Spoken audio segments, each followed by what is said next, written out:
Alright, welcome back to my channel. I'm Traven, and in today's video we're going to be doing a tier list for all of the comics that I got for Free Comic Book Day.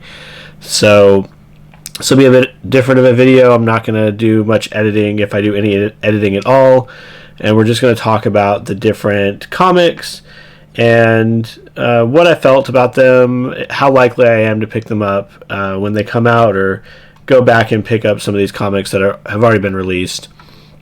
So I've edited the tier list here to kind of reflect what we are looking for. So top list, top tier, S tier is I want to read more right now. Like, I can't wait to get my hands on this. The tier below that is wait for trade. So this is like, I'm interested in it, I want to pick it up, but it's maybe not the highest priority. Something I can maybe wait until later to pick up. Fine print is like a so-so comic. It's okay. I might pick it up if I hear good things. Not for me. So this is going to be the tier for a lot of the kids comics, because I feel like a lot of them were done well, but are just not, I'm not the target demographic. And so I wanted to make sure there was a tier there for this was okay, but I'm not interested in picking it up. And then the bottom tier is at least it was free. So that is the worst comics of the list, and the ones that I feel like did the worst job of being a piece of promotional material. So I think ultimately we ended up with 23 comics, and we're just going to go through and talk about them a little bit and what was in them and how I felt about it. So the first one is the Archie Horror Comics Library Preview, the Cursed Library Preview or Prelude. And this one I'm going to put on the second tier here, the wait for trade tier. So I felt like this one did do a good job of being promotional material for this line of comics, the Archie Horror Comics line. I felt like the stories that they pulled were interesting, and they were pulling from from moments that were going to get the reader invested. Some of it was a little bit disorienting, and it did have a good framing device as well. And so you'll have these comics where they're trying to promote a number of different things, a number of different comics in this line that they wanted to talk about. And it seems like up to this point, the Archie Horror comics have all been like one and done comics. And this is the start of trying to make it to where there's more of a continuity between these different series. And so, again, I felt like the way they went about doing that was very good. And I would be very much interested in picking this up. It's just some of the stories were because they were chopping up so many different bits, some of it was really hard to follow continuity wise or follow the plot. But so compelling but confusing, I guess, is what I will say. And it did make me think I want to look at this line of comics, because it seems like it's got some really crazy ideas. I didn't realize that the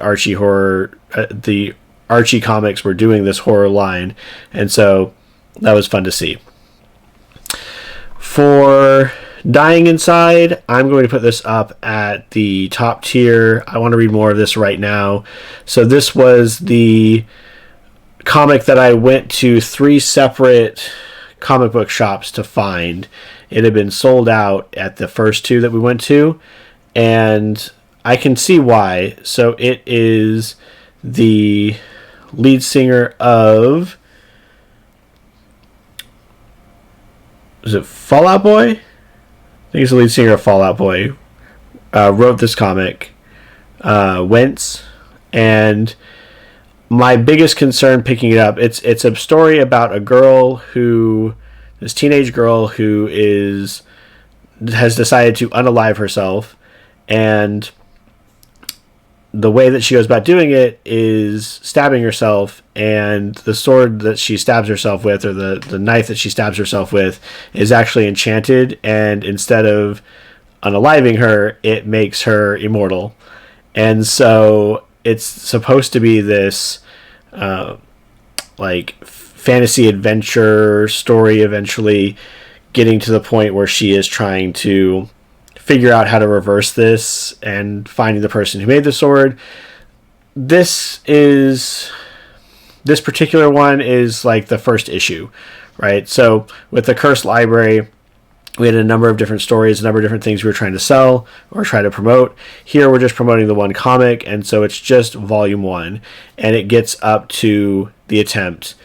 So I was a bit concerned with this thematically, and was this going to be something that was done with care and with tact. And a lot of the opening part of the comic, it's written on the front cover. There's a part inside talking about the suicide helpline, and so it seems like the creators are very aware that they are creating something that is walking that razor's edge of acceptable material, and want to make sure that they're very clear that they're not advocating for this. And so it was good to see that. Nothing that I saw in there seemed disrespectful or distasteful, and so it was just a portrayal of a teenage girl who is very angry and very seems very lost, and this is what she has decided to do. So I am very much looking forward to getting a full volume for these comics to come out, and I will still I'll still actually wait for the trade paperback for this one. I don't think I'm going to get this in single issues, but it is something that I am very much looking forward to. The next one we have here is the Transformers Energon comic, or Transformers Universe. So this one had 3 different stories in it. The first is the current run of Transformers that is being written by Daniel Warren Johnson.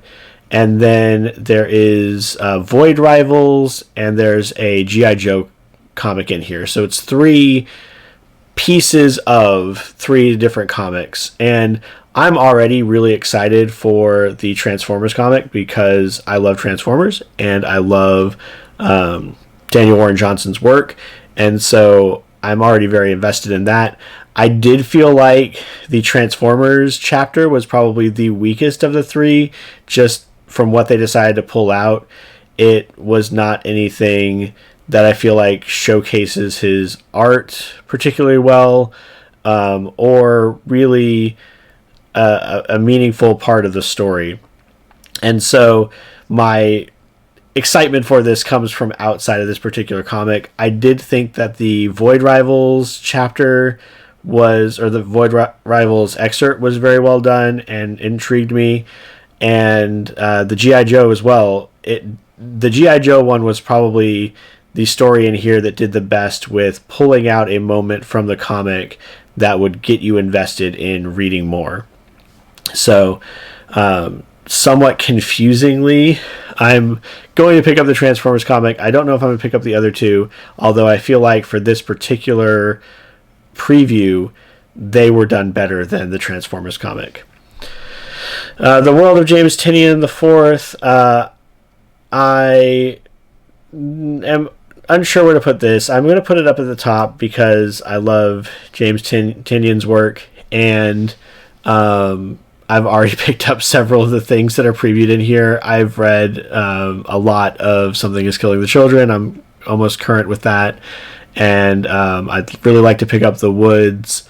So this was, I think there was a mimetic preview in here as well, which is another title that I'm interested in getting. So I was already invested in this, and I picked this up mostly to see if there was any additional content along with it. or like some explanations of things, or maybe a title that I hadn't heard about from him. But ultimately, this is something that I'm very excited about. I love James Tynion's work, and so that's going to go in the top tier. The One Piece Ace's Story preview. This one I'm actually going to put down at the bottom, and I feel kind of bad about it, but I don't. Neither of the stories here were very interesting or memorable. It's telling Ace's story, his origin story, and I know it's because Ace is a very popular character, but I just really don't care. And the backup story, because it's a manga excerpt, so the pages read backwards, and then you flip the comic, and there's another preview of another manga in the back, and that one was so forgettable. I can't even remember what was going on. It was some other like sci-fi feeling story that I just had no interest in, and it was a real shame. I thought that it could have been interesting, but it was not. Neither was grabbing my attention. The Night Librarian, I'm going to put up at the Wait for Trade tier. So this is a kids comic, like it's aimed at a young reader audience. But I read several of those comics anyway because of my kids. And so there are a number of titles that I do enjoy looking at and reading. And this one seemed like fun. It seemed like one that I would read on my own, even without, having the kids to drive me toward that. So this is a story of a couple of kids in this magical library. The core concept seems to be that like ideas are alive, and so the books can like break out, and the concepts within them can spread and quite literally get out of the library. And these two girls are left alone for a while and are just supposed to be cleaning up, and some minor things happen, and things start getting out of control. So I liked the setup here. The characters were interesting. The setting was very cool. I loved the huge library that they're traveling down, and so it's another one that I think I would definitely pick up, but not one that I'm as excited about as some of these titles up at the top. So I'm going to put it right there. The same is true for Barda. I think Barda is going to go in the same tier, the Wait for Trade tier. It was another one of these that is just the Barda story. It's the first issue.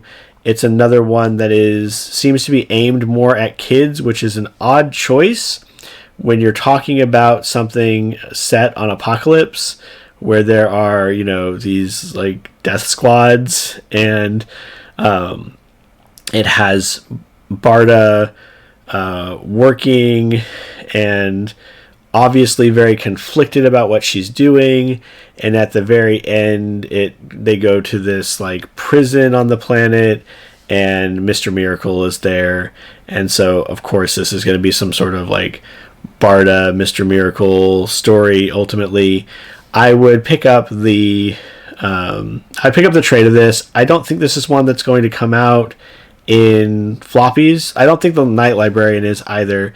These are the kinds of things that I only see in the like thicker collected works in the kids sections of the bookstores or the comic book shops we go to. But it would be one that was interesting enough, and again, kind of a more obscure character, at least one that's not like mainstream and talked about very often. So I like seeing those kind of side character stories explored in these young reader books. So it's another one that I would definitely pick up. Absolute Power is one that I've got complicated feelings on. I'm putting it in fine print the third tier. It is an excellent. It is excellently crafted for the Free Comic Book Day concept. So it is a decent volume of a comic that hints at larger things at play, gives you a good sense of what the comic's about and where the story is heading, and has some very shocking moments and some intrigue as to what's occurring in the future. It even has a very nice timeline in the back talking about all these previous arcs of DC Comics that has led to the Absolute Power event and the way that we've gotten up to this point.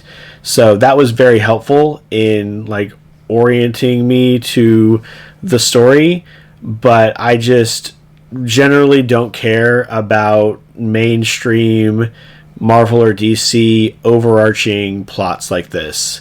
I read Miss Marvel, and I've read some Doctor Strange books in the past. I've picked up those trades, but I actually get frustrated when they have to do these crossover events.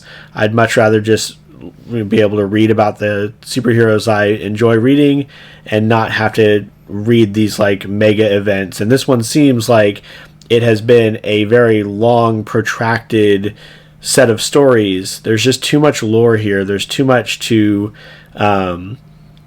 unpack and to try to catch up on. I feel like if I picked this up, then I'd need to go pick up the previous arc to give me context, and I'd have to get the previous to that and the previous arc to that, and like, where does it stop? So that's kind of my feeling on the mainstream comics. But for the issue itself, a very intriguing story, not something that not wholly unique. It's this idea of a bunch of villain characters have finally taken over, and they're working some nefarious scheme that no one's quite sure what's happening, and the heroes are ultimately going to get subjugated. Like, we've had these kind of arcs before, we've had these kind of stories before, but it was compelling enough that I feel like if you are a fan of DC and you're not, following this story, it would definitely have piqued your interest and was an effective way to onboard you to the story. Barkham Asylum. Barkham Asylum is going on the bottom tier. Even for as silly of a premise as it was, this book was so boring. Like, it was, there's stories, obviously there's kids stories that I enjoy. There's kids stories that I feel like are, they're comics aimed at kids that I feel like are still entertaining and still interesting and fun to read. This one felt so boring and like such stupid humor and nothing interesting happening. The main characters are meant to be foils for each other, I guess, but they're just both like, one's way too stupid and one's way too cynical. I feel like everything was over the top. The jokes didn't land. So even with this like silly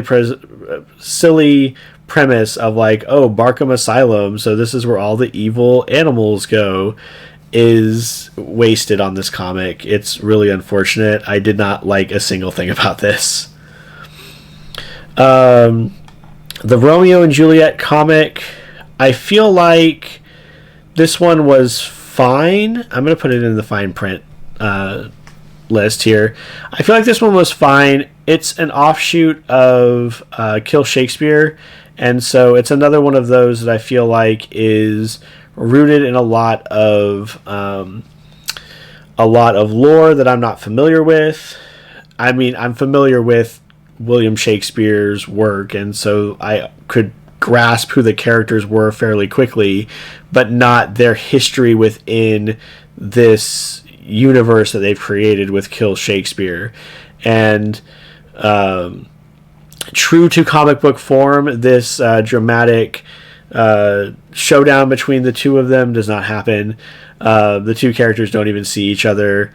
They do seem like they're falling on opposite ends of whatever conflict is going on in the story, But again, because I'm not versed in the overall lore of the world, I don't know what the conflict that they are choosing sides on is. So again, enough intrigue here that I feel like if this was your jam and you just hadn't gotten onto the Kill Shakespeare bandwagon, that you would be interested in it. And if it's something that you've looked at before and thought maybe you'd like it, you should probably check out this volume. There are several comic book shops that still have these free comic book day comics in stock and are still just giving them out, at least in my area. And so I do think it was an effective enough preview that if you enjoy this kind of thing or you were interested in this story, that you would get on board. But it's just something that's not quite what I'm looking for. I'm going to put it there because I still felt it was compelling and well written. So it's not going to drop down to the not for me. But that really is what's holding it back, is it's not a story that I'm particularly interested in getting into. Unico is going to go into the not for me section. So Unico Awakening seems to be a fairly direct sequel story. It's hard to tell with the conceit of Unico is that Unico is so cute and distracting that the goddess of beauty has him banished throughout time, and the North Wind just like takes him from place to place. I read the original comic earlier this year, actually, and so it's good timing that this one came out and I was able to take a look at it.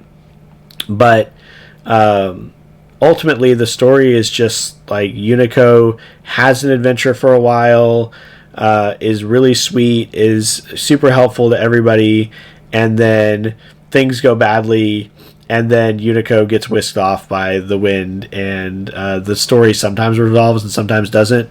And so because that is the premise of the overall story, it's hard to tell if this is a sequel series, is this a continuation of the original, or is this supposed to be a retelling, because it just sets up the exact same story.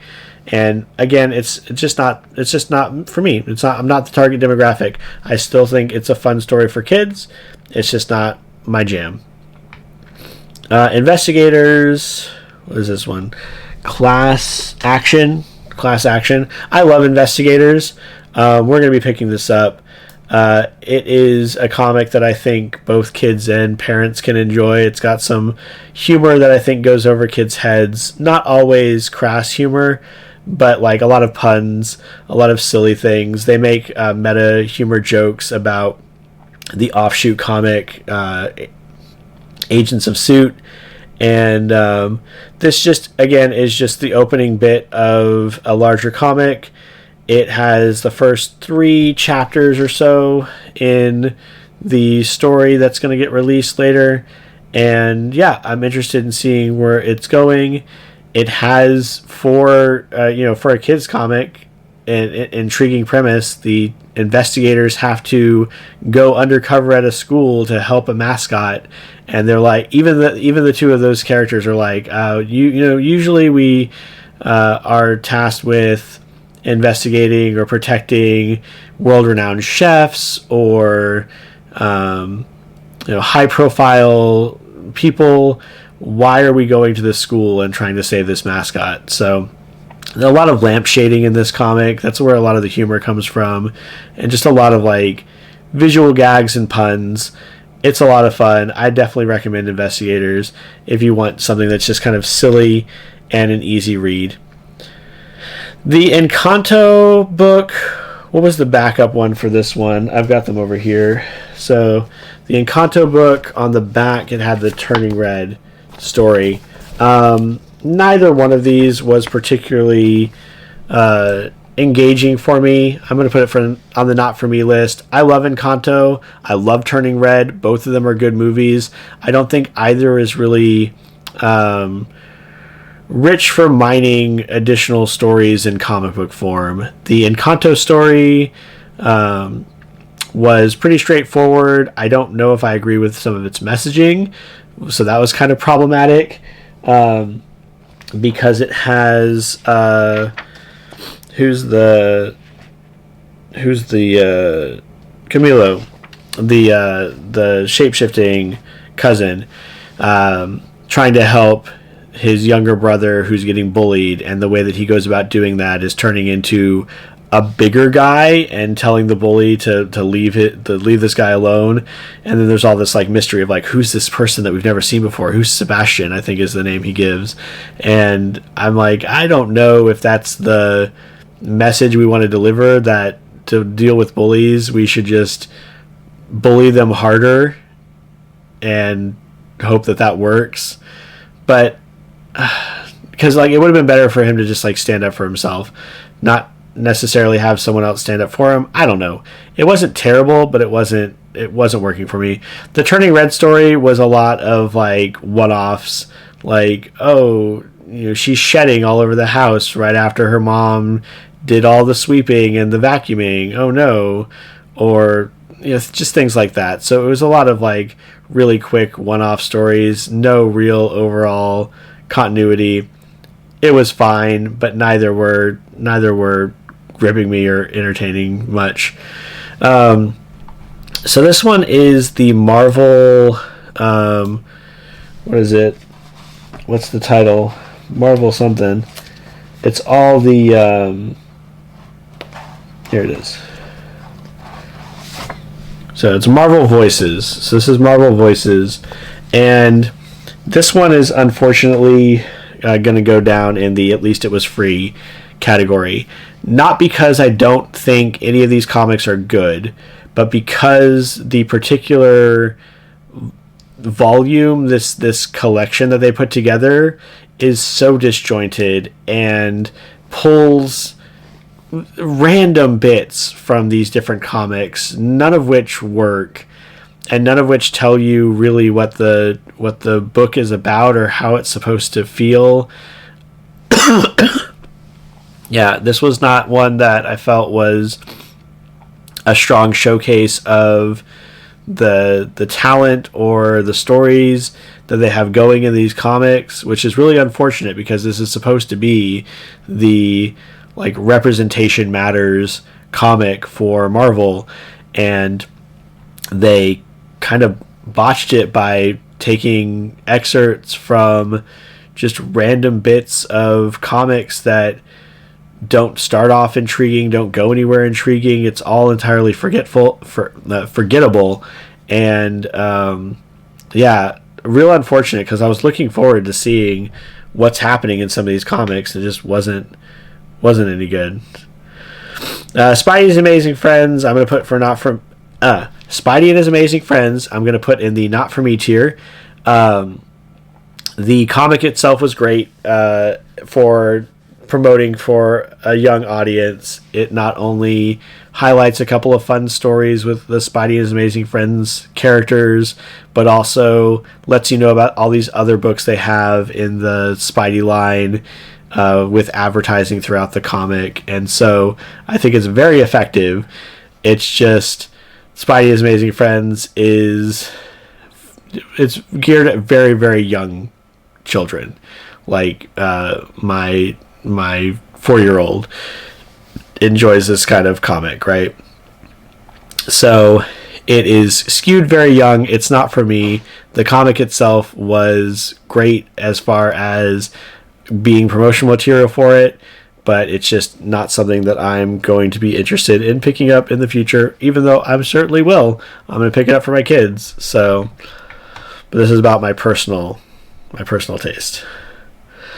Same thing goes for the Pokemon comic. So this one had one story. So they've done a pretty good job of like having one story be a very like actiony story, like middle of a fight, and showing you how the fight scenes work, and then having another story that's maybe a little bit different.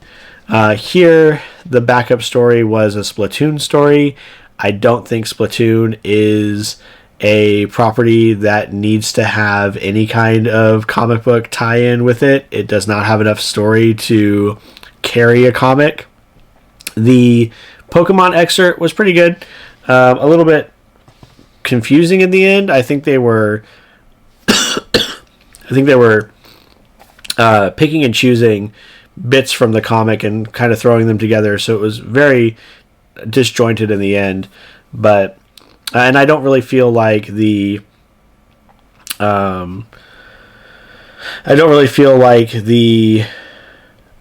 battle scenes in the Pokemon comics are that interesting, given how much it like matters for the story. So unfortunately, I'm going to put that in the not for me category. The Splatoon one was not good. The Pokemon one was fine. I'm sure I'm still going to read it because my daughter loves Pokemon, but it's just not something I'm excited about. The Johnny Quest story, interestingly enough, like I really want to read this. I don't know which of these I want to put it into. Probably wait for trade. So this is one that is just the it's three stories in here, I want to say. The Johnny Quest story was very good.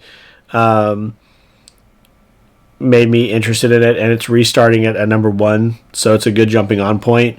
There was a Thundercats excerpt in here, which unfortunately, after like it's already out, so it came before the Johnny Quest one, but the excerpt they chose to pull from that has pretty much the exact same kind of ending as the Johnny Quest story, which I found kind of funny and unfortunate because it follows a Johnny Quest story, so it just feels like, oh, we're doing the same shadowy figure in the dark looking at the characters.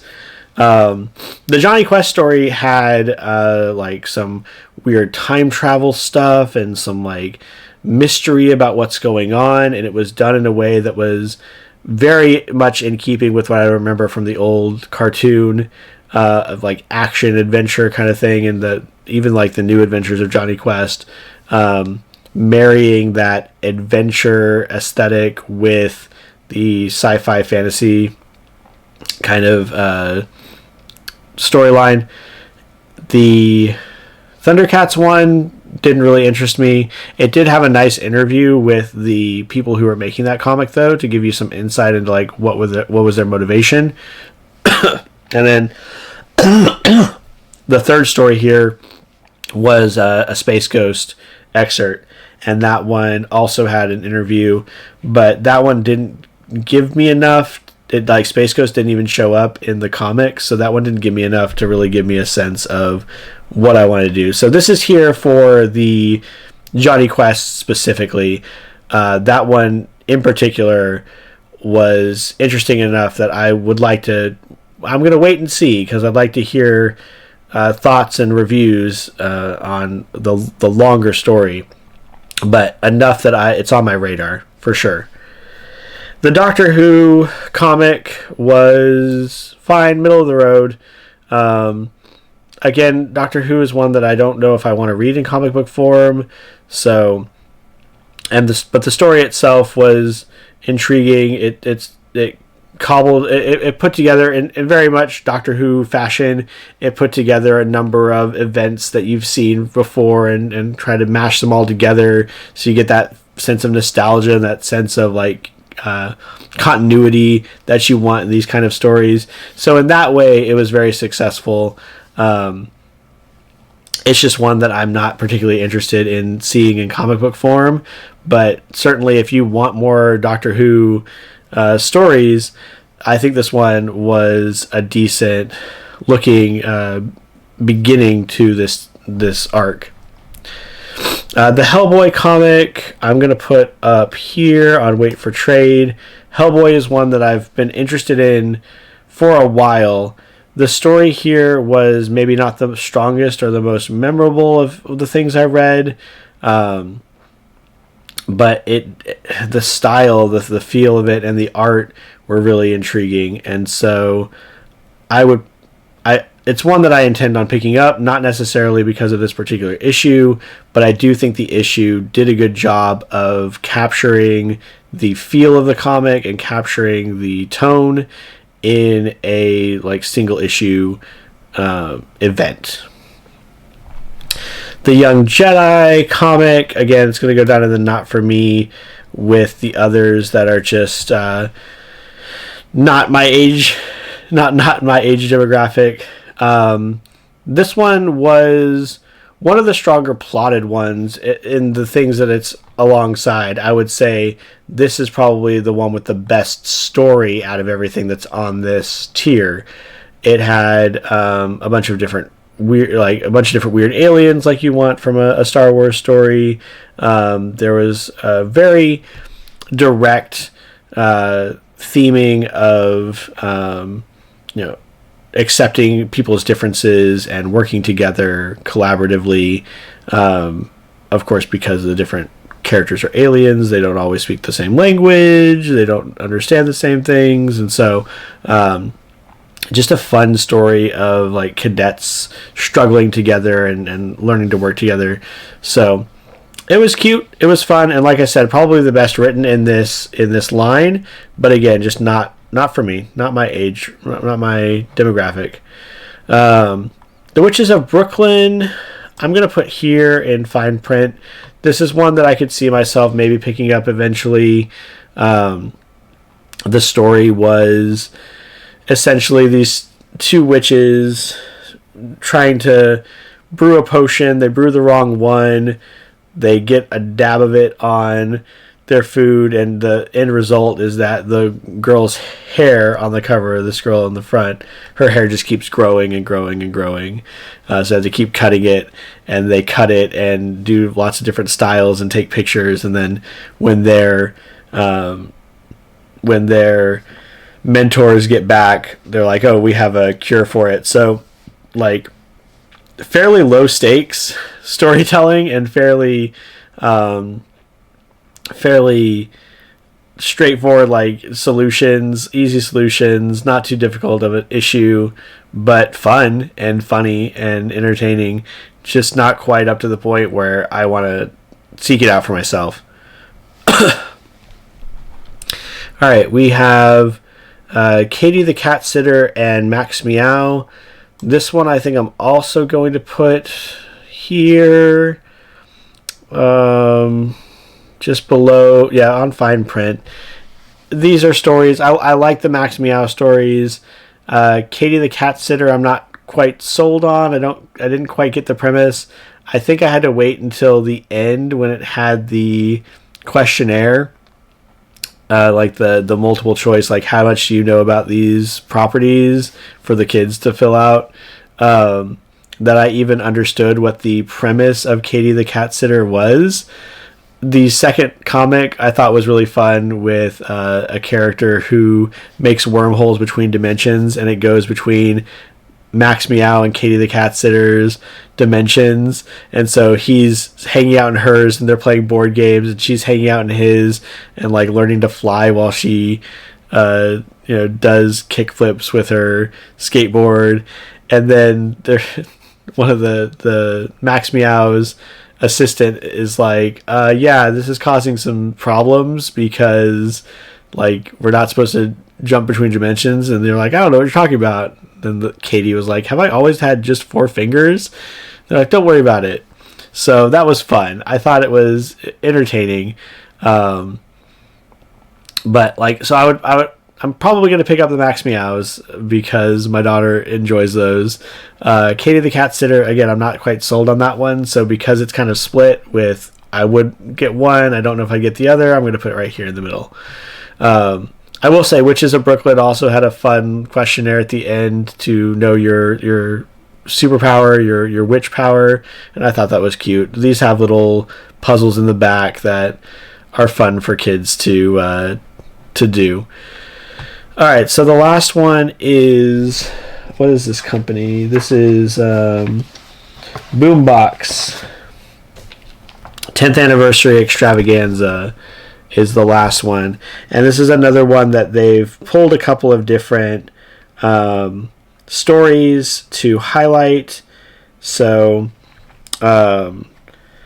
the first one is from Lumberjanes. Lumberjanes is one that I've been interested in picking up, and apparently this comes from the very first volume, or at least is like set at the very beginning of the story. And It was cute. It was fun. It was about quickly forming a band, and even though they're terrible, they're having fun. And they had one from Giant Days, which also had to do with forming a band very quickly, which I thought was an interesting choice to just have both your opening stories be pretty much the same story, just like from different approaches. So I thought, oh, are all of these going to be about quickly forming bands? But no. The last two come from Zawa and the Belly of the Beast, which artistically looks amazing, and I would probably pick that one up. I've seen it before too. I've seen the promotional material for it and have been tempted to pick it up in the past. So this little snippet at the beginning was enough to intrigue me. I would probably put that as wait for trade. And then the last one is the Midas Flesh, which I think was just collected as Midas, which has something to do with intelligent dinosaurs coming to Earth and discovering that they were here before humans. And so, but this is the part I love the most. Okay, on the very last page of this excerpt, it says, continued in Midas, kinda. Look, there's different characters in the book, and a lot of it takes place in space instead of underground, but we do get to see lots and lots of dinosaur action. You'll totally like it. I think I would totally like it. And so because it has the Zawa title and because it had this Midas title with these intelligent dinosaurs, which was a very fun concept, I am going to put this up on the wait for trade level.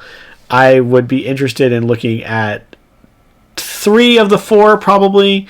Again, Lumberjanes is one I've looked for my classroom in the past. I know I've got the first volume, and so I've meant to read through that one.